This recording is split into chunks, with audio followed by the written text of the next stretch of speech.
ও মা বাড়ি আছে কি? এই সময় নিশ্চয় ফুলি ঘুমোবে। এই ফাঁকে তোমার সাথে একটু গল্প করে। আরে কাকিমা যে অনেকদিন পর এলেন, কেমন আছেন? কোথায় গেছিলেন? কোথায় আর যাবো মা, এর মধ্যে একদিন এসেছিলাম তোমাদের বাড়ি। তুমি বাড়ি ছিলে না, তোমার শাশুড়ি আমার যা না তাই বলে অপমান করলো। আমার শাশুড়ি? আমার শাশুড়ি তো কাউকে বিনা কারণে যা তা বলতে পারে না। আপনি নিশ্চয়ই কিছু বলেছিলেন? হ্যাঁ, তা বলবো না? তুমি কি বলতে চাইছো? আমি মিথ্যে কথা বলছি তাই তো? তুমি আমায় এত বড় কথাটা বলতে পারলে মা? আমি না তোমায় কত ভালোবাসি। কাকিমা মন খারাপ করবেন না আপনি। আমি আপনাকে মিথ্যে কথা বলার জন্য বলিনি, কিন্তু আমার মায়ের শরীরটা তো ভীষণ খারাপ, তাই শাশুড়ি মা আমাকে আমার মাকে দেখতে পাঠিয়েছিলেন। আরে পাঠাবে না, তুমি থাকলে তো ওর অসুবিধা হয়ে যায়। সারাদিন গাধার খাটুনিটা খাটবে তুমি, আর নাম কিনবে কিনা উনি। তোমাকে একটা পরামর্শ দিই, শোনো। সময় থাকতে এখনো আলাদা হয়ে যাও গো বৌমা। আলাদা? আলাদা হতে যাবো কেন কাকিমা? আমার শাশুড়ি আমাকে মেয়ের থেকেও বেশি যত্ন করে। ওইসব হলো ফুলির ঢং। তোমার শাশুড়ি অভিনয় একেবারে সেরা সেরা গো। তুমি ছোট মানুষ, ওসব বোঝো না। সংসারের কর্তৃত্ব না করতে পারলে তার কোনো মূল্য নেই। আমারও তো মূল্যের দরকার নেই কাকিমা। আর আমাকে আপনি এই সংসার ভাঙার কথা বলবেন না। এই বুড়ো মানুষটার কথা এখন বুঝবে না সোনা, আর যখন বুঝবে তখন আর সময় থাকবে না। আমার মেয়েকে দেখো কেমন একা একা রাজত্ব করছে। ওই মরুভূমির রাজা হয়ে আমার লাভ নেই কাকিমা। আর আমি শুনেছি আপনার জামাই বিদেশ থাকে, আর নাতি নাতনি বোর্ডিংয়ে। ঠিক শুনেছো। আর আপনার মেয়েও নাকি শাশুড়িকে ভাত দেয় না। সে একেবারে এক দজ্জাল বুড়ি গো। জামাই মেয়েকে যে টাকা পয়সা পাঠায়, লোভীর মতো শুধু সেই দিকেই দৃষ্টিপাত। এই কারণেই তো মেয়ে ধুপ ধুপ করে তাড়িয়ে দিয়েছে। সে তোমার মেয়ে যা ভালো বুঝেছে তাই করেছে। যার দয়ায়, যার ছেলের দয়ায় এত সব কিছু, তাকে কি তাড়িয়ে দেয়া ঠিক বলো তো কাকিমা?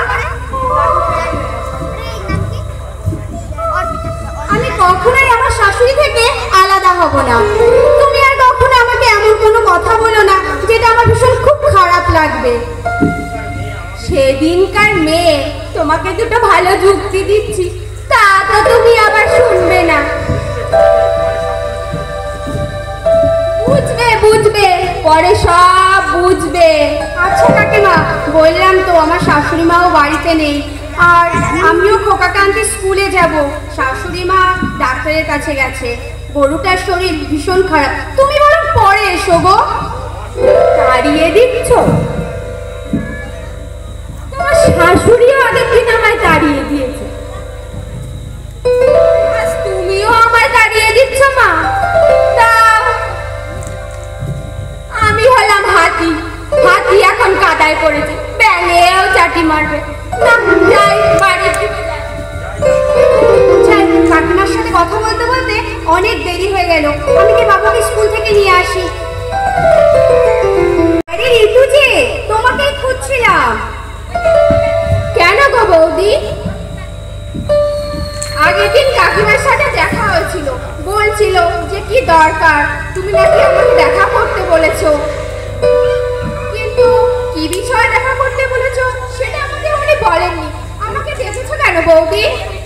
হ্যাঁ, মা তোমাকে বলেছে, কিন্তু কারণটা বলেনি গো। ভাবছি আমার বাবুকে তোমার কাছে পড়তে দেবো। একদম না বলতে পারবে না, কিন্তু পড়াতেই হবে। কিসে পড়ে? এবার ক্লাস 1-এ উঠেছে গো।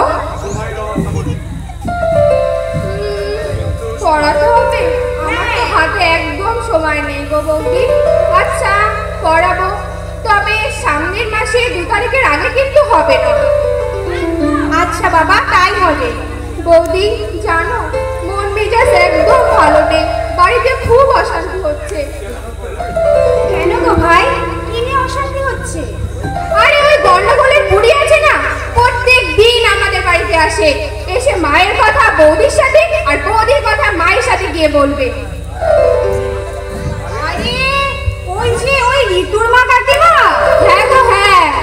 ও হ্যাঁ গো, উনি তো এখন প্রতিদিন আমাদের বাড়িতেও আসছে। ও তোমাদের বাড়িতেও যাচ্ছে? আমাদের সংসারটাও শেষ করেছে, এবার তোমাদের সংসারটাও শেষ করবে। ও কাউকে সুখে থাকতে দেবে না।